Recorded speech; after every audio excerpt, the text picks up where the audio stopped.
When Fernando Alonso celebrated his second World Championship at the 2006 Brazilian Grand Prix, the 26-year-old had the Formula One world at his feet. But since then, he hasn't achieved anything like the success that appeared to lie ahead of him. There are myriad reasons for this, but right now we're focusing on the equipment at his disposal, with Alpine the latest team to squander what even Alonso's sternest critics would have to admit is his prodigious talent. That Alpine isn't fighting for wins in F1 is to be expected, but as Alonso pointed out after an electrical problem prevented him starting the Austrian Grand Prix sprint, he has lost a lot of points this year to incidents not of his making and unreliability. That's despite, by his own estimate, performing at a high level comparable with the remarkable 2012 season when he only missed out on the World Championship by 3 points in a limited Ferrari. Alonso actually kept revising his estimate for points lost this year while working his way around the TV pen. He gave a figure of 50 points to French station Canal+. Then, speaking to the written media, he offered the 70-point figure that he then revised downwards to 60. So how many points has Alonso really lost this season and why? And how has Alpine become the third team after McLaren and Ferrari to fail to make the most of his abilities? We'll tally up Alonso's lost points in a moment, which lays bare the extent to which Alpine has failed to make the most of its star driver's talent and translate his performance into results. When Alonso signed for what was then called Renault in the summer of 2020, committing to a comeback with what was subsequently named Alpine after 2 years out of F1, he knew there was a lot of work to be done. If he wanted another crack at F1 after walking away from McLaren at the end of 2018, it had to happen in 2021. And Renault, a team with big ambitions but stagnating in F1's midfield, was his best available option. And remember, this is the same team that took Alonso to his greatest successes in F1 from 2003 to 2006. Last year, Alpine was an erratic midfield performer and finished 5th in the Constructors' Championship. That slightly flattered what was, on average, the 6th fastest car, with a driver lineup of Alonso and Ocon key to doing so. This season, Alpine is close to establishing itself as the clear midfield leader. It has overhauled McLaren on average performance and is level on points in the battle for 4th in the Constructors' Championship. Alpine has made steady progress with the car this season with upgrades at the majority of races. Most recently, Alpine introduced a new side pod at Silverstone that Ocon described as a good gain, and that Alonso suggested has given it a better balance between its single-lap pace and long-run performance. Alpine then had another strong weekend in Austria, with Ocon finishing 5th and Alonso salvaging 10th, another race where he didn't get the points his performance level deserved. Alonso is not afraid of hyperbole when talking up his own achievements, which usually don't require any exaggeration. So let's take a deep dive into Alonso's season and the claims of lost points. Out of 11 events, there's a total of 6 where he can legitimately claim to have lost points through no fault of his own. The first was in Saudi Arabia. There, Alonso was on target to finish 6th when he suffered a failure of the water pump in the power unit. Renault suspected this was down to the effect of the car bouncing and successfully requested permission to make a fix on the basis of reliability.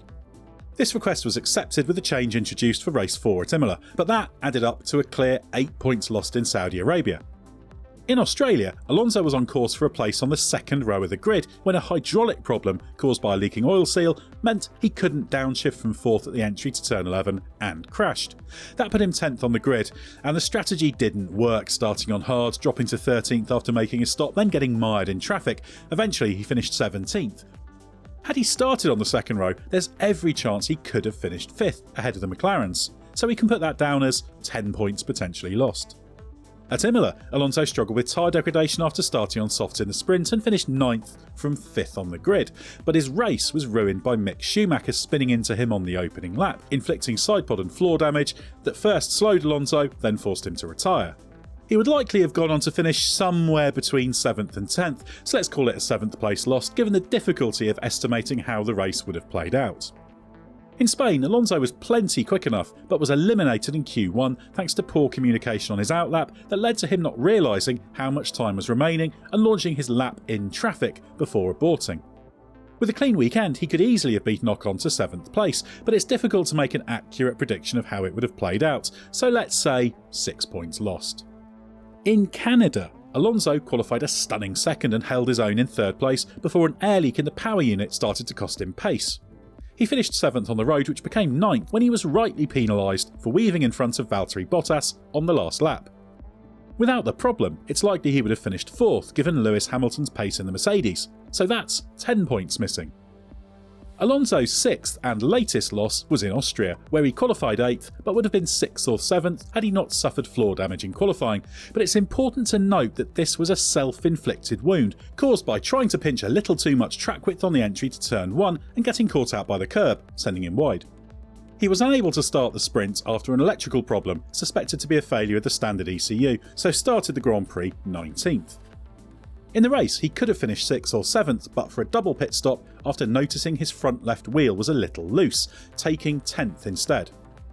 Taking into account all of his problems, he can be awarded a hypothetical 7th in the sprint and 6th in the Grand Prix, behind teammate Ocon. While he might well have beaten him, as Alonso was slower in Q2 and then made a mistake and couldn't challenge in Q3, it's only fair to slot him in behind. So that's a total of 10 points lost. This all adds up to a hypothetical 50 points lost. Add that to Alonso's tally of 29 points and that would put him on 79 for the season. That's enough to lead the midfield pack comfortably. As for Alpine, it would be comfortably 4th in the Constructors' Championship. This is a crude measure, as to get a fair comparison it would be necessary to work out every driver's points lost to circumstances outside their control and readjust the results of every race. But it does broadly support Alonso's claim, even if the total at the point he made it after the Red Bull Ring sprint race was slightly lower, given we've included the Austrian Grand Prix itself. So how does this fit in with Alonso's career? Well, actually, pretty well. Setting aside his rookie season with Minardi and the golden years with Renault, it's generally been disappointing. His ill-fated move to McLaren in 2007 is looked back on as a bad move, yet that season stands among his best post-title campaigns, as he won 4 races and finished only 1 point off world champion Kimi Räikkönen.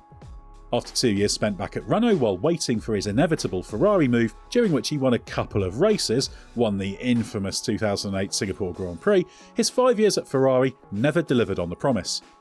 He came close to the title in his first season in 2010, famously spending most of the Abu Dhabi Grand Prix stuck behind Vitaly Petrov. He then ran Sebastian Vettel close during his astonishing 2012 season in a Ferrari that started badly but only ever improved to being a decent rather than a genuine title-challenging car. He left Ferrari at the end of 2014, having won 11 races for the team, but 2012 was the last time he fought for the title. Alonso occasionally points out that but for 8 points he'd be a 5 times world champion. While that ignores the intricacies of the countback tiebreakers, you can see why he's frustrated, even though he has to take some responsibility given the choices he has made during his career and his role in things not always working out. Alonso's return to McLaren for the Honda era in 2015 proved disastrous, never finishing on the podium in 4 seasons with the team. And with Alpine, he has just 1 podium finish to his name in Qatar in 2021, although he produced a stunning rearguard action in Hungary to delay Lewis Hamilton and ensure Ocon won the race. With Alonso expected to do a new deal to stay at Alpine for the next 2 years, although possibly not until the summer break, the story of his 3rd stint with the Enstone team has yet to be completed. But so far, especially this season, it's just another case of this brilliant driver not getting the results his abilities merit.